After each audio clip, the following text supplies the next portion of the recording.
ఆ first case ఏదైతే ఉందో దానికదే పెద్ద రిచ్ అని ఏదైతే ఫీల్ అవుతుందో వాళ్ళ ఇంటి 1 మంత్ రేషన్ వెళ్ళిపోతుంది. ఈ అమ్మాయి ఒంటి మీద ఉన్న ఆ డైమండ్ గానీ, ఆ డ్రెస్ గానీ అదంతా వాడు చూసి ఏం లవ్ చేయలేదు. కాకపోతే చెప్తుండు. దీని మైండ్‌ని బట్టి వానికి అట్లా అనిపించింది. సో, ఇక్కడేంటంటే ఆడు ఈ ఫస్ట్ దానికి ఏదో కనెక్ట్ అయినా అది ఆల్రెడీ రన్‌లో ఉంది గదా! అట్లా చేయొద్దు అది రాంగ్ అని వాడు ఆమెతోని కమ్యూనికేట్ కాలేకపోయిండు. అంటే దీంతోనే ఎగలేకపోతున్నా మళ్ళీ ఇదెందుకు నాకు అని అట్లా అయిండు.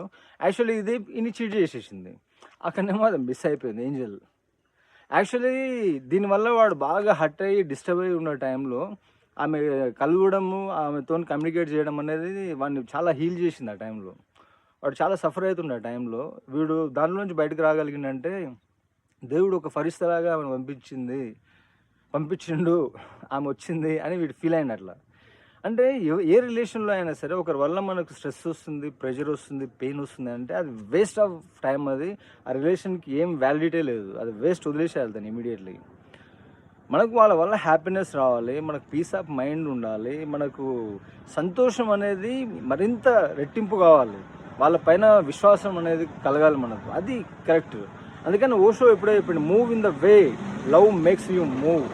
Don't move in the way fear makes you move అన్నాడు ఆయన. నేను ఇక్కడ అంటున్నా స్ట్రెస్, యాంగ్జైటీ, ప్రెషరు, పెయిన్ ఇట్లాంటివి ఉన్నాయన్నీ నెగిటివ్ అది. అటు వెళ్ళొద్దు.